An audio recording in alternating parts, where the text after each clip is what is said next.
nenziramu kati obudde ne mbufocusingira ddala ku muzindaalo mbu promotion erika mu kyamo katale Sami gyali agenda kukola ye top tumumanyi nange future nja kwenyigawo. Yes Summit yakulaga mbeera yonna kireke buno budde naye waba asobola okundaba nga ajulira ndoza buli wensanze Sami MC of late he has told me future wabale kumpa bimuli byange naye ate ensonyi wambu bile ebiseera nze saakubeereramu kubanga manyi okusanga superstar gotalina kyakwegombako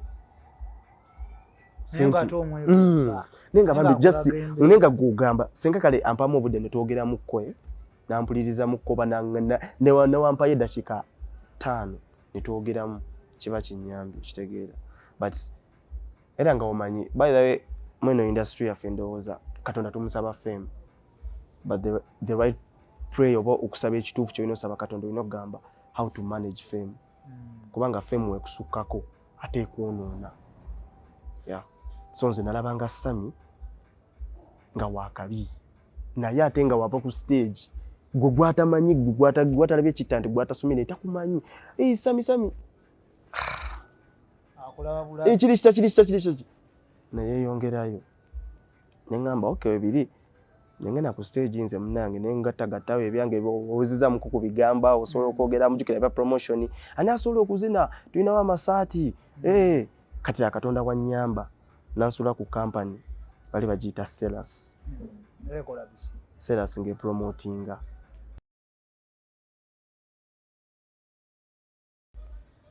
tubaliza ku Bounce Skin events ku channel manya nganza shimwana si eranga still nako lwale tuli wano Tonic Bar kafo kalungi nyoka sagwa makamu simolo kalina byonna byetaaga singa oboze kukiringamu ne family yo nabe mikwano muntu benya tuga okugera ko interview eno aba mu story eno kyali badde kyamakulu nyo subscribe na sharinga like anti okubeera biki tubanga tuzaako nakwayo nino omusajja wamanyi nnyo sajja wakabi sajja wamanyi mu industry eno mu Uganda yonna wa bitundu byonna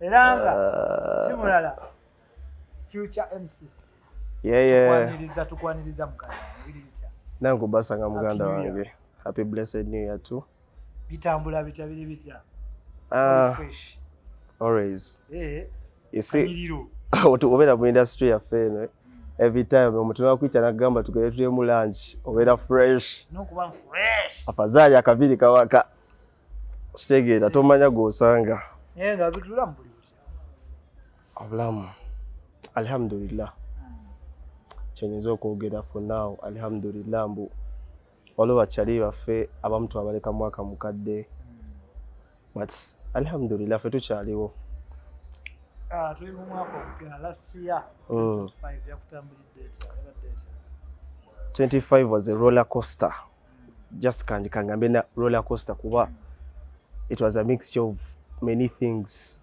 mwaka ogwedde Katonda blessing n'omwana omulenzi I think yeah kongula the future the future yes sir last year it was a year full of ups downs lows tests trials you know but era nga owulira erinnya the future toyinza beera nobeera nga otunuulira nnyo mu biki byoyisemu just ever you be looking forward to justifying the mistakes and making sure the future is bright, you know.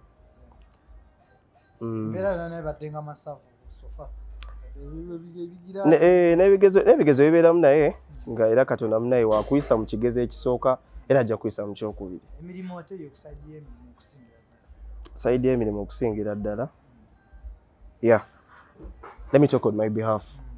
There is a lot of growth right from where I started. Ne industry nayo yonga yo. Eresa abaana bazze bana bazoberaawo mutabani wange Bravio najja because I think these new MCs who have joined the game most of them njogeddeko nabo one on one nga tumaze okukola ne tutuulakaawo noyogerako n'omuntu nagamba future kino kitya kikola kitya n'abamu by the way betwasangamu they reach a time nagamba ne future mukikola mutya kati nga ekintu mukikwatidde ddala. Yeah, but me what I can say is it's never like a day thing, one day thing. It's like a process. You be inspired, you have the passion, then you take on the role. Katude ngatuvude omwako kati tudde ku future ngo. Future yani. MC future literally. Nze nganze oba nkugambe kiba kyensinga okumanya ndi musajja Muganda. Nakula amanya gange amatuufu bampita Lukwago Sudais. Yeah. Ndi musajja Musiraamu. Alaikum salaam wa rahmatullahi wa barakatuh. Mayo sija basinga salaamu yegezaamu. Seka akozaaya. Yeah. Alhamdulillah buli kize kibeerawo nkisiibye. Kati no gena no iriba no kuyiriba mu kisibo iriba. Anti kati jukira advantage nina sinywa mwenge. Mbu ngenda kweraliikirira neraliikirira enkya ngambe ngenda kubeera ntya sinywa mwenge ze eva mbeera soba sinywa. Musajja waka. Sinywa. Kati future ngayo omuntu. Wa Mr. Sudais.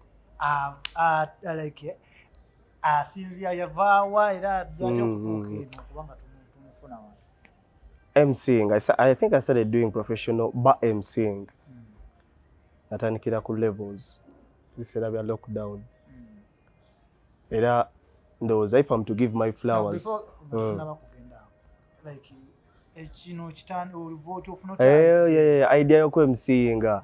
You see nze nakulira Kamwokya. Waliyo MC mukwano gwange wa kabi MC Sami. MC Sami the coolest mic vibe. Manyi fe twavangawe Kamwokya kubanze sasa umeta kuchita nte hili bajukira Kamwokya edda bategekangamu ebintu bingi awo mukatala omakati naye nga buli wogenda olabawo MC Sami nga alina eddoboozi eryakabi mukakkamu. So every time I could see him MCing I could get inspired. Kati ate nga wengende eno emubale ne kololo ku wave because by that time waliwo wave waliwo fame nga nsanga living. Ate nga living yomu mbeera naye wano nga tuzanya games affe tuzanya mupiira naye just mbu I won't lie, living was not one person you could go inzo sanga on one nombuza ku MCing n'omugamba mwana kati najina kuwa nnyo obudde lwa nsonga naye yali abigatta nnyo bambi kati nga ate naye akyali mu bisikirize bya MC rights. But one person I can say give me the picture of MCing was Sami, MC Sami. Nendabira ddala nga buli kimu ekintu akikola ngaza omuntu kati we nandikyagadde okikolamu. Kati watandika okufuna ku gigi otandika. Gigi zitandikirawo ate natandikira Kamwokya wennyini. Kamwokya oh my god. To the mic. Bali bategese ebintu bya omanyi bino obuziki bw'okukyalo ebintu bya street. So kati bali bategese akaziki ku Bush Pub. Waliwo kali awo kabala kali Kamwokya. You know, everyone has a story to tell, but that story I think Sami yaliyo nakwata microphone. Kati nze nga buli wakwata microphone olabadde onolaba omuntu nga akola ekintu ekyakabinga otulanga unalaba firimu n'okakkana bwoti n'olaba nga buli kimu n'osoma n'ogamba wano mala olunaku lulamba nga wendi. Waliwo Sami, waliwo MC Rex, waliwo Derrick, bonna naye nga sagala kulimba buli omu yagezako kuyitira mu trend ya Sami. Buli kimu kyayogera olabeko omuntu nga ne baba agambye n'oli agenda gamba kitegeera kati ndowooza bonna bali bamaze okukola kati nga microphone bagitadde wansi. Nengenda nenjogera ne guy ne mugamba njagala kubeera MC. Sagala kulimba nali nkankana. Cause nagamba ekigambo kyange ekisooka abantu bagenda kiwisivinga batya mu matu. Abantu bagenda gamba batya mbu kati ono naye MC. Ngolye tulinawo Sami, tulinawo Rex, tulinawo ba Derrick wano, tulinawo Living mu Kamwokya. Gwe future ovawa. Actually nerinnya lange sali future. Tugyatuukawo. Kati omye nangamba kwata mu kujimpa sagala kulimba nali nkankanira ddala. Ninga abantu cause yajjayo bwati. Yajjayo feda. Cause omanyi mu ndonge eno ndowooza Katonda ekintu kyandikoze n'olira ddala nga obulamu butidde okola ne DJ nga takumanyi ngalinga kuteeka ku kigezo n'ekennyini okitegera radio zo otya oli mwana muto oli mupya omuntu n'ajjayo endongo kati like ebbala ne lisiriikirira kati weebuuza ngenda kwogera ki sekwatanga ku muzindaalo simalina mwana nagenda n'ajjayo nenkankana bwe nti omukono nga nkute microphone nengamba ogambe li MC yogera awo nengamba yo audience neva kone bagamba gwe naye kuba endongo nawe gwe musajja gwe bagamba DJ kuba endongo bana mbaleke bakoyi aveyo sagala kulimba champisa bubi nengamba ekituufu kiri nti nina kubeera eri nga ndaba Sami nga akola kintu nze future nedda kankireke because I didn't get the first reception I wanted from people. I didn't get that first reception I wanted. So I was discouraged a bit. Sapoa. Kati? Ndowooza ebyokusoma ne biyingirawo. Kati nzeeyi wange jjukira nze maama wange yatusomesa nnyo mu masomero g'ekisiraamu. Kati maama wange ye mukyalo manyi bano abazadde bagamba mbu essomero litandika ku Sunday negoddeyo ku Saturday. Otuuka mu ddoomu nga teri alimu nga gwasooseemu. Kuba nze ne muganda wange nga fe abakerayo ku ssomero ng'okerayo n'okwata kitanda kati nasooka kuba nali maze primary nga tumaze vaaka I was joining Gombe SS Form 1. Gombe SS ne Butamba? Yes. Nenyingira nengenda mu ssomero banzi okitegedde sigamba mbu bagenda kulooza ku kitante hiri olabira abali basitawo bewegomba kyalo kati nezireyo netuuka mu kozi nasooka omanyi otuuka mu kifono na joininga Form 1 Gombe SS 2013. Yeah, I remember. Nengendawo omanyi Form 1 ndimuzeka mu domu yaffe yaba Form 1. Actually flight we na reportinga week after nenze bandese bweno wiki eyabana basajja abagala isomero lya mateeka basiraamu wallahi sagala kulimba nabeera mu ssomero nga buli embeera mu domu siraamu gwe mmanyi sina bwengenda mu kiraasi life mpya ninga ne bannange oba nze muzeeyi wange oba yangu wakunda mu kibuga anyway kyanyambako kubambo omanya where to start. You know, anytime you feel like you need space, kinyuma nnyo noweewa obudde ng'oli omu. Manyi weewa obudde oresettinga, n'orefocusinga. Kati awo ne ngamba kati ekituufu kiri nti wano wenzize eby'endongo nedda kambireke. Kubanga n'eggombe ssomero ly'abasiraamu era nga wekiwulira tewalingayo mbu mutuuse waliwo welcoming party. Tebakola party. Kyebakola kiri kimu Gombe kyali ekola. Movie night, porridge night, ndowooza ne bino n'edduwa. Ne mbu abaana bayise. Ate temugenda abaana bayise ogenda gamba otya mu wampa omuzindaalo. Tebibeerawo ebyo. Kati obulamu butambula butya mu ssomero awo obugattagatta ate n'endongo osooka n'ogyesonyiwa n'ogamba waayi kakyesi. Muganda wange like okuba omusajja ow'amazima endongo nagireka. Awo ekirooto nakita. Nengamba kati nasooka nentuulawo nengamba omanyi kati kansome kubanga ne first time yange to hold a microphone tebyangendera bulungi. Kanzire ku mupiira gwe mbadde nsamba kange nsamba omupiira.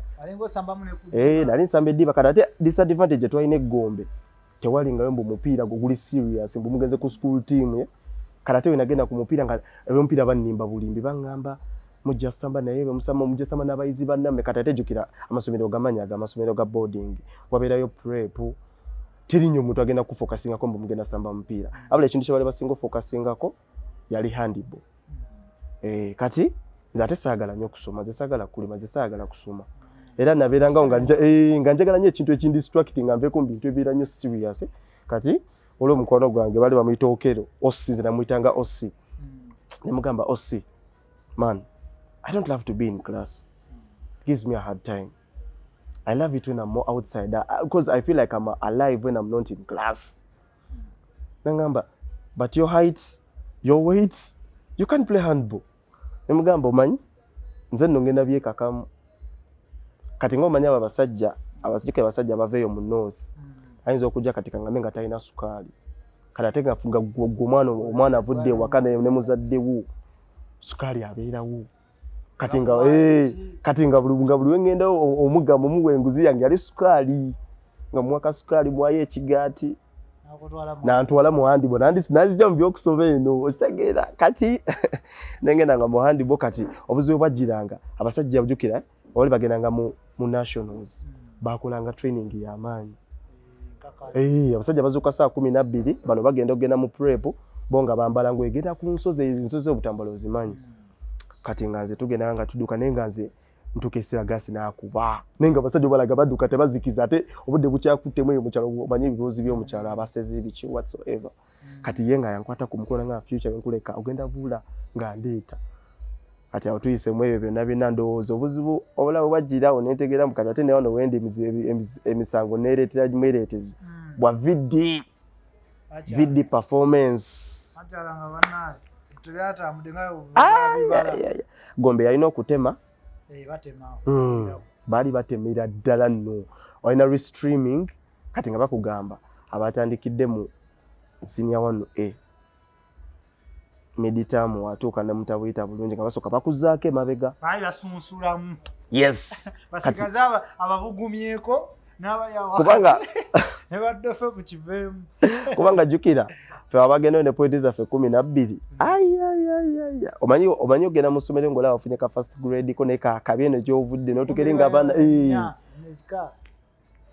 nengamba bannaye Mukama Katonda kiki kino kyendiko kuba kati muzeeyi wange we yajja ne bamuleetera gundi omwana abadde akola atya naye abadde abeeranga wanze nga akiira mu kusomero oba bajja munnaye mu kirasi terabeerayo ne bambuuza obeera wasse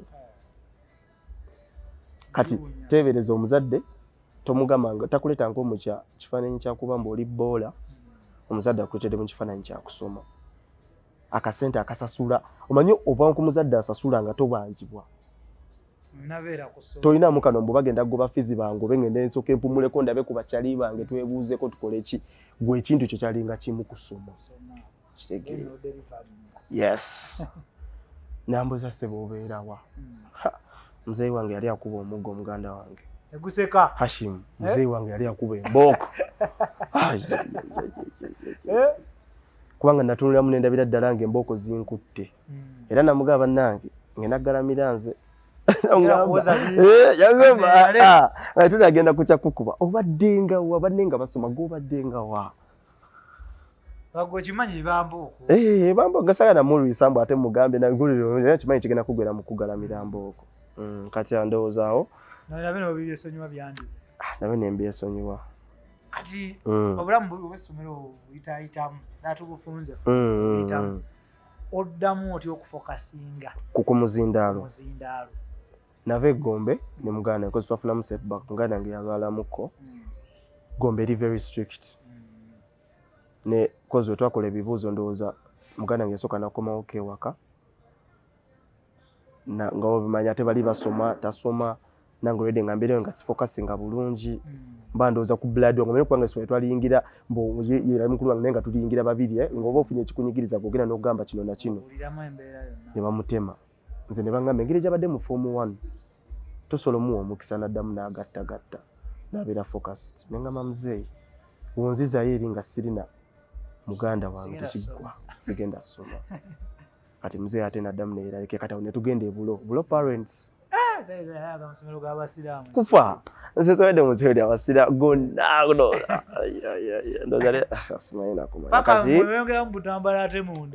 netugenda awo ebulo kati wenagenda ebulo ate kati nga bulo ngeri strict n'ate singa nnyo eri Gombe kuba eri Gombe kyali kisekera ddala nga the moment woyingirira Gombe ng'otegeera mu kati wano wenzize biralamu neŋŋenda ebulo form 3 form 3 ne tubeerabeeramu kati jjukira bulo yali tubeerabeeramu n'obudde bwa Sunday yalinga entertainment Sunday Saturday I think it was around Saturday nkyakya weberanga Sunday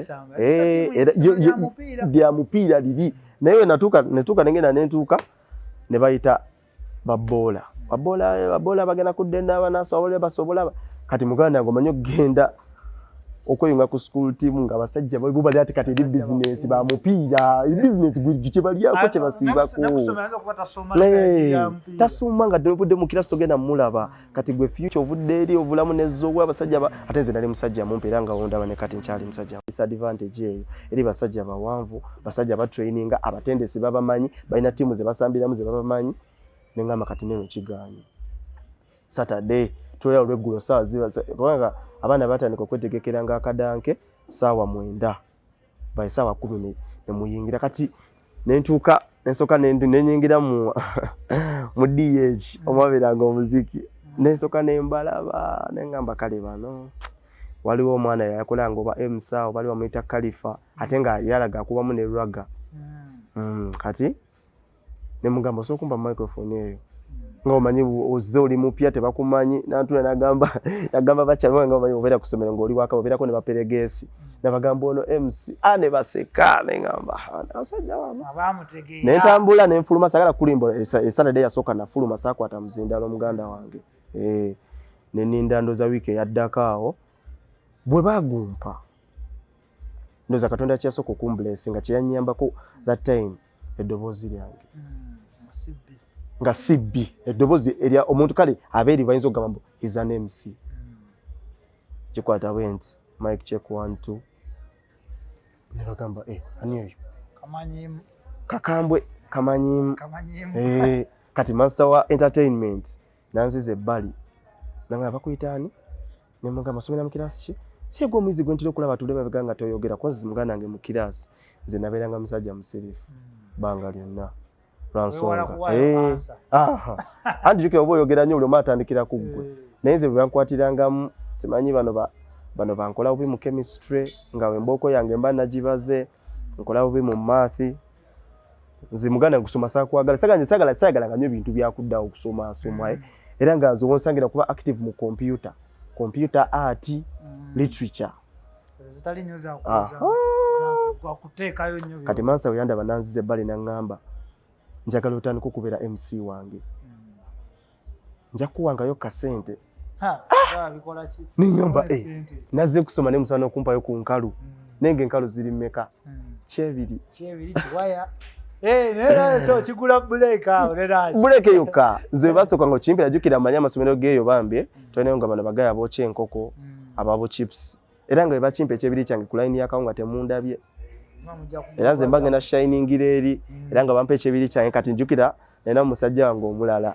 yali musajja musomi bali bamuyitanga Seba yali musajja musomi naye ate yalina obwungu naye nga is a very shabby boy kati kulagamba oli yali muka assembly eya Monday uniform yajoza ku Monday ku macha nga tugenda mu prep naye nga mukirasa yabeeranga shabby nayinga bubituuka bintu by'okuteekako asaki nga muka naye nga buli omu yeebuuza oba kikopa nenge sente kikopa nga lwatuddemu aba atudde yes naye nga mbeera nakyo mu ddoomu tuba mu mboozi za ghetto za dipo awo kati kituufu abasajja Katonda munaye Katonda buli omu alina kyamuwa kisajja kyange ekyo nenkigamba omanyi nakuttemu ekingamba boy negwe okimanya oli MC bya ddala kati jjukira batandikanga okubiŋŋamba kati awo nensooka nefunamu ne kavimbo kitegeera essomero ly'abasiraamu libadde badde balinawo gwe balinawo kati yenze future omupya zze awo nensiramu nenkwata omuzindaalo oba wamu kati nga notiso zijjeri wa Sami era nga nze mu holiday we tutuuka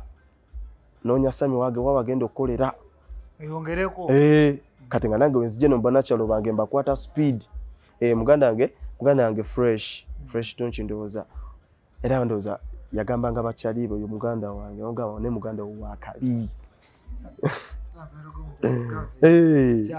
kati ze muganda nze nabeeranga wakabira kuba kati nga omanyi abasomesa abasiraamu tebabyagala era nga obadoosi banteekako embeera abasajja bakusanze obadde ofunyemu ka break awo mu lesson kima kusana bagamba kati oli musoma oli eno bimuuzo kati kuwata mizindaalo nga banteekako nnyo obusomi naye kati nga bano abalala bambi bano aba arts bano era nga banjagala nnyo era nga ndoza musomesa bampitako mu staff room lumu omusomesa ng'oyo wa entertainment nampita nangamba jangu leero ogenda mu staff room njala tuulako nange awo ku ntebe obeereko awo nange abasomesa abamu bakwagala wala batakwagala naye abakwagala njagala bafune omukisa bakubuuzeeko kati nyingira staff room onyingira staff room ogenzewo n'akavimboko ssebo nabasooka bonna ne bantunuulira bwe bati Abanje bagamba aba MC kati wana wali serious bagamba mugenda kunoona abaana ono mwana muto the guy is stubborn look at the way he's moving around teachers watch tegedde ekintu ekyo by the way, how does a student come to engage with teachers? That's impossible. He should get out. Kati awo bwentyo bulone njibeeramu kati awo nno nekikati ekintu ndandika kikwatira ddala mu bulowe prompate ne bakuta awo kati ne banteera ddala ate kati awo nenga ngende eno nenjiga kati ndowooza we nava mu ssomero era boy mwana naye ebintu byensi bino one thing about God is gonna test you with something he knows you will overcome. Katonda nadamu nampa ekigezo ekirala ne muganda wange neera mama afe mukyala mukozi bambi naye yalina akaduuka bukioski buno bw'okumakubo state council nejja nekajjawo ate nga yali main source of income actually nga talina nawalala wonna kubanga yava ku mafuta ku gapco najjawo ka kiosk ne bakajjawo kati okusoma ne kugootaana ne tutuula senior fondos oba twali twakagisomako first term ne tutuula muganda wange natuula natuula ne muganda wange ne tutuula tewali kabadi kati awo nensoka nenzira eno mu ghetto kati eno kamwocha kuyiri bakugobanga kazike kali wano nga tugendayo nga mbeera awo kamwocha walinga wera akabaala era nga mu Kiyemba wali Eddie's Chicken waliwo Cock and Bull kati nga badija batandise okuntegeera ne bagamba ono MC era nga bambuuza muganda ngo batoli busy jangu tukole nengo manyi sente ze bakuwa omalokola n'omusajja ne bakuwa 15,000 bakuwa mafuta ati mafuta kikikiranze nali mbeera nga kamwocha ekirungi nenga akasente kange bakampa era nga kati obuzibu bwajjiranga okudda ewaka omaze kiro muzeeyi tewamugambye ng'ofuluma yakomyewo dolede kati bambi alina stress ze mugenda kujjawo akasente kati no nkubuli engeri gye nafulumanga meero gyagamba era bannaye omuntu aba alina calling akola buli kimu ekyetagisa okubanga calling eyaji answeringa nze ne muganda wange twakwatanga obudomo najjukira ffe twefula nga tunaaba kirombo bugu mulingi nga ofuluma n'akadomola kogenda mu kinabiro n'okateekayo jjukira oba okimanyi bagenda kwebaka b'omunda omalayo bumazi kati nga ze naye tumalayo n'omuganda wange oyo fresh nga tumalayo bumazi tuli Cock and Bull awo tuli awo simanya tuli kama ochao waliwo kabala bakata kayero bobo kamanyi gako mafuta kayero bakali awo kabala nga wetuwawo ku street nenga mune tulina okubanga balabalaza tunaaba katogeno kulaba obudde wafulume saa musanvu zili sawa 11 manya ati jiwunyi aize nentegera jiwunyi nenga era nga omanyi bambe mama angeranga akotulako nagane nze byonna mugenda bikola nesigenda bakkiriza kuyayuuka akasente tekaliiwo temuli mu kusoma ne temugenda kuyayuuka kati bwe ziweranga ssaawa 4 sina muntu genda kudda mu kulaba bweru byonna mubikole but by ssaawa 4 nga muli munda kati street nezidamu nembula ku street nenga baye banda bemisana nga negwe mwana abaye batubuuza omugaga yatubuuza oli mukale akavubuka kaliwa ka MC nali nkozesa erinnya baliyita Hads nalinkozesa Hads naina yakawala bambi twali twagamba omanyi omukono gw'ekito ne tufuna erinnya ne tuligatta ne tufuna mulimu kati nga erinnya lyange nga linkozesa kati nembula ku street for a while nenga abasajja banda bemisana minangamba wayi kiri kitya kati nga nze mbalimba mbu mwana omanye ekiro waliwo akalimu kenafula ka supermarket nenga negwa omwana omuto kuyota mu supermarket naye munenga omanyika mucha bwe kimu kisoboka era nga bagamba kirabika omuya yakola kyaba mu supermarket naye nga ekituufu kiri nti nabeeranga mu kafyu yange obanga ko kufulu kati odongerako mbeera ogigattagatta kati embeera ngigatta mamange weyakoze mamange yategeera muno mu Uganda aba akyalimu tekigenda kuggwa tetugenda kusoma kati weyafuluma yagatta mu Katonda namusasira n'alinnyamu ennyonyi agende agatte bambi toyongereko n'ebitabo nenziramu kati ate obudde ne mbufokasingira ddala ku muzindaalo mbu promotion erika mu kya mu katale Sami gyali agenda kukola eyo top tumumanyi nange future nja kwenyigawo Yes, Summit yakulaga mbeera yonna. kireke buno budde naye waba asobola okundaba nga ajulira ndoza buli wensanze Sami MC of late he has told me future wabale kumpa bimuli byange naye ate ensonyi wambu bire ebiseera nze saakubeereramu kubanga omanyi okusanga superstar gwe talina kyakwegombako nenga bambi just nenga gugamba senga kale ampamu obudde ne twogera mukwe nampuliriza mukkoba newampayo eddakiika 5 ne twogeramu kiba kinyambi kitegeera but era nga omanyi by the way mweno industry yaffe ndowooza Katonda tumusaba fame but the right prayer oba okusaba ekituufu kyolina osaba Katonda olina okugamba how to manage fame kubanga fame wekusukkako ate ekwonoona so nze nalabanga Sami nga wakabi naye ate nga wava ku stage gwe gwatamanyi gwatalabye ekitta nti gwatasomere takumanyi Sami kiri kita naye yongerayo neŋŋamba okay biri nengenda ku stage nze munange nengatagattawo ebyange obuziza muku ku bigamba osobola okwogera mujukira bya promotion ani asobola okuzina tulinawo amasaati kati Katonda wannyamba nansula ku company bali bagiyita Sellers nge promotinga they will do marketing ground marketing nebino ebya kati Katonda we yanyambira omukisa bonga kolo balina contract ya Peps kuba Katonda yanyamba ne ku Peps eyo nensangayo MC Soja naye yali wakabi Soja yangamba feature nkulaba ku game njagala obeere MC wakabi wetutuukirize ngenda kwogererako ebisinga okitegeera nengenda kutwalanga MC muganda nga abantu te ku Sellers batuse bagamba ba MC badeno tudde fa ba MC waliwo MC Inze waliwo Soja waliwo Joshi waliwo naye mukama Katonda obuzibu boy banga bamombeera bila naye twali kati bulomune bande kati batandika tugenda meeting ne batugamba mugenda kola promotion za Pepsi twasokeranga mu supermarket ndozo bidaba wese ku supermarket bakutekerayo ka speaker kwa microphone kati engamba bino byangu bakutade ku taskies one entinda ladies and gentlemen sagalanga nyo Luganda till now Oluganda lwange ku microphone lunzi buwalira oyinza kama siri muganda lunzi buwalira nnyo luba lutono nnyo ladies and gentlemen manyi obudde bwo kumacha abantu bayingira sawa 3 yukira ku mulimu twatukanga sawa 3 bakutekawo n'omuwala ne batekawo ekimeza kyammwe ne batekako ebirabo natusimbula kati ngaze ntandikira ku macha. It's a very good morning. As you can see right now, we're promoting Pepsi. You buy one carton of soda from the supermarket inside, you come with your receipt.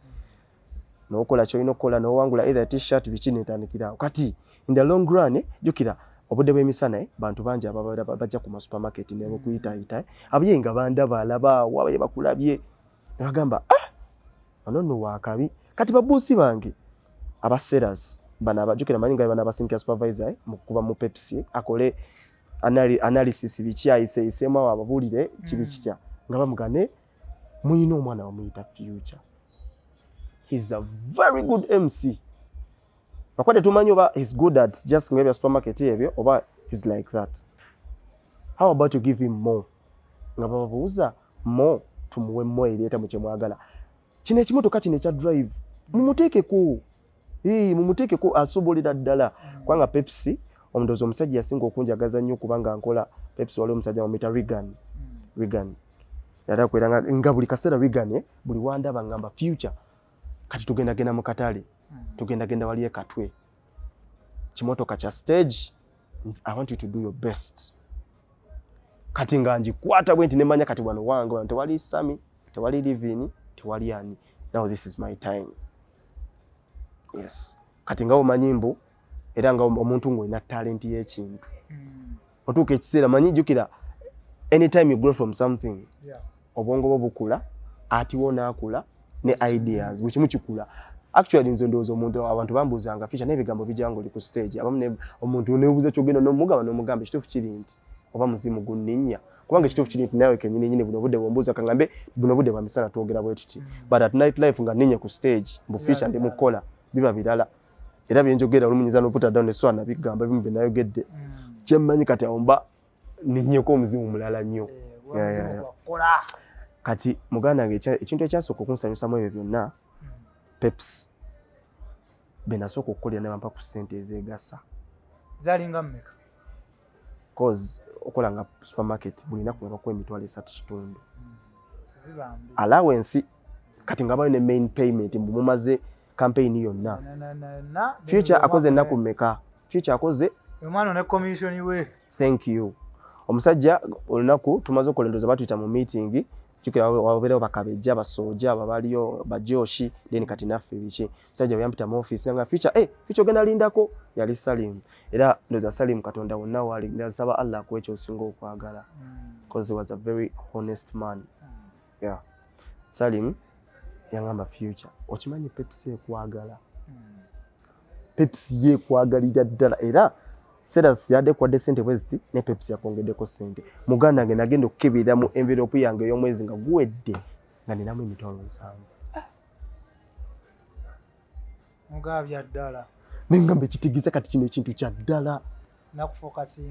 Kufokasinga kya ddala kubanga nasanyuka nasanyuka nenzira ye wakane ngamba fresh gwe tomanyi nambuza Future kikino ngamu okimanyi funye sente zesikwatanga kuno ngamba mmeka 7. Kati Regan nga naye ankubira wa Pepsi ngamba Future tugenda up country njagala ogendere ku tiimu yange ng'oli mutabani wa ne mugamba Regan no problem ne mugamba ogenda kumpa sente meka nga Future otandise okwogera ku sente ne mugamba mbadde nkutizinga mu bikina gamba anyway Future you're right but badde mama sente bwezi for the whole campaign ngenda kuwaka mu kitundu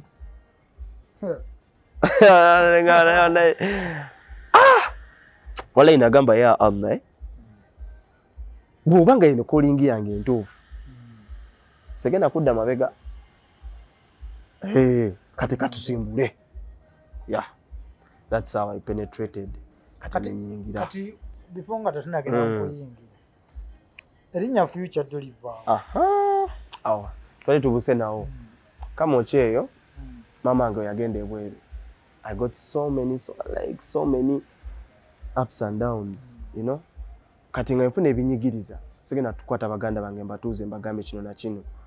Wena lisookerangako yali fresh nemuga fresh no kino nenga omanye ebyabalenzi era jaga mwana bibeere mu just guma chichi nenga ulira wetagamu that mother advice waliwo omukyala bali bamuyita Mami Shakira bambi bambererawo nnyo omukyala oyo nga bumuntu dde naye ngamba bangambe noli MC nemugamba ina ngamba naye twayise ku ne mukatale nenkulaba ngukola n'ebiseera bye bimaso bigenda beera birungi nanga mpozi bakuyita ne mugamba mpita MC Hads ere mpulira linnya ziterinnsanyusizza nze mpulira njagala kulabanga oli MC asinga mu biseera by'emaaso mpozi ekyo bakiyita bata mu luzungu ne mugamba napozi abana bakiyita bata eba Future ngamba njagala weyite MC Future nesoka nenkitunulamu ne ngamba ani ampadde erinnya sirirowoozangako naye ampadde erinnya kubanga mazima yampa erinnya omukyalo oyo Mama Shakira yampa erinnya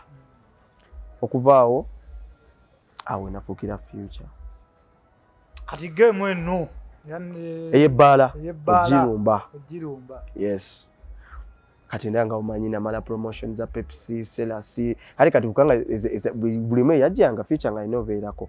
Naye lwakuba ze saakolangako ze Lugogo ku Independence ebyo. Ebizalenga z'abakabejja nga MC Soja ne Josh bebabeerayo. Lwakuba ekyansanyusanga buli we neeyisangamu MC Soja nga ngamba Future jangu okwatemu. Kati nga okwatamu se oba otandise ojjukubwa bw'ati Josh ate nga takyagala MC Josh. Sigamba hype cartel waliwo MC balometa MC Josh yasankawo ne ku H2O. Lwakuba munaye ebintu byensi bino bizibu nnyo. People are going to befriend you when they see that you're somewhere. Era Katonda wakuwa omuntu asobola okukkiriza right from scratch. That's a blessing in disguise. Mwana oyo myenze buli yandabanga nga nkute microphone nga nsumbuwa nnyo nga ajja unagamba bana ba promotion eri ku ground Soja biki byokola olikutta kintu otte ekintu kyaffe bano bukadde bino ebintu byaffe ninga ate meanwhile tewali nnyo kyamanyi kyaye just musajja akuyisa ate nga takuyise mu budde pa prime mbu kitegeera akuyise mu budde bulinga tekinakwata nnyo abaana bajjukira era nga omanye trade share Lugogo byabaana si bya nnyo nnyo sajja agamba nedda future bajja kukola eri future sikulinako obuzibu tagalo kiyitenga kikono naye bino kati buno obudde bwaffe wano waffe babosi baffe bamanyi ffe naye ate Reagan yankola bubi nga takola nnyo ku trade insurance nga Reagan olwo yeeyisa munagamba mutabani wange yaliyo awo kati mukube shone soja ate kati nga bana bala tebakyagala ne bagamba omusajja gwe tuleesa ate tutuyinza muyisa mu maaso ate nga nange ndabira ddala because by the one thing about right from day one sagala nnyo kuba someone is shine and sport buli omu njagala nnyo nabeera mu shining ye kitegeera you have your shining spot take your moment live it era nga ngamba soja it's okay era nga obutateekawo nnyo bambi mbeera nga wetutuuka nga ndi awo naye ne soja nga mugamba mwana kiba kibi omyeka akole nze kangende kitegeera Hashim ekintu ekyo kati okubiyitamu byonna byonna tuvudde awo mu promotion lockdown ngejja lockdown bitandika okwonooneka ninga mpulira ebbala era likuba levels naye nga nyingira levels eyo jukira tweyisangako nayisanga nnyo mu game club before nga tetunayingira levels twatwogera obulamu bwo nga future mu lockdown eri yali etaliiko okukkiriza kukola kintu lockdown kati nga lockdown nga nkugambye mbu mu ssomero nze nafokasinga nnyo ku computer lockdown I was a social media influencer Instagram page zino ozimanyi za lockdown ezakwatanga ezina following ey'amaanyi bapostinga akafaananyi ko nofuna following 10 kati ngafuna baboyi bange abali banda bange omu bawuli bamuyita Shama omulala Vandana nga tugamba tukole page eza Instagram tupostinge ng'abaana kirimu ssente yasookera lero kifunamu yali tutu travel yakola 256 drip naye nga buli omu kyekiri ku mwa gy'abantu buli omu ku WhatsApp status bana 256 drip kasita kupostinga oba okikubye nga ntextinga Trevor kiri kita Trevor nga abira abateyaddamu nengamba naye Mukama Katonda nakola IT kyetaagisa kyo kubanga naye ngenda kubako n'ekintu ekindeeta ssente kubanga lockdown yali kali nnyo lockdown ekintu kye nasinga okukolera mudooza kusamba mupiira ne bakyaliba nga tenga gwa bubbe mbu muyinawo ka compound kamwawo ku desert nga tugendawo ne bakyaliba nga ne tukonamu naye nga muba musaba ne bagamba bajja misinde kati obudde bw'ekiro tulina kyakkola odde n'emisana tulina kyakkola kapiira mukakedde essaawa emu mumaze essaawa 6 what next nengenda nentula ku Instagram nenga wakati waliwo 256 drip right okimanyi nsobola okukola 256 icons so I made 256 icons muganda wange zikiriza nkugambe natandika okuyingiza amaja I don't know how girls could get money but ng'omwana kugamba nakulabye postinze mukwano gwange njukira kati nagenda nku drip nenzija ani gwa postinze abaddeko mileage nabako comments nabako ne shares nange ngenda mu repostinga kati nkuli postinga ne kutaginga tejukira Instagram omuntu wakutaginga kulaga this one tagged you obusera abantu balinanga nnyo obudde bw'essimu obaba abaya kabiri agenda okulaba kati ogenda okulaba ona attend repostinze bamuyitani 256 icons okay hey how are you I'm doing thank you for posting me hey you are welcome so I was asking like can we do some business which business like you also want like I want to be also posting you do you have any other businesses you do that online businesses that I can be helping you to push kati awo tutandika nange okuyingira mu business awo omuntu agamba by the way ntunda engoye online buno obudde omuntu asobola kugenda mu kibuga gula but asobola okuwadolengera ano boda n'agenda n'amulira ne bakimutwalira oyagala ssente meka okwera ssente meka nengenda wa drip nembuuza owaayo okwera ssente meka nengamba nze ompayo ekiwaya for that one post weekly ompayo emitwalo 5 lockdown omwezi osobola okumpayo emitwalo 2 olaba omuntu engeri gyafunamu ssente nga tavudde waka just simu ye muganda wange nentandika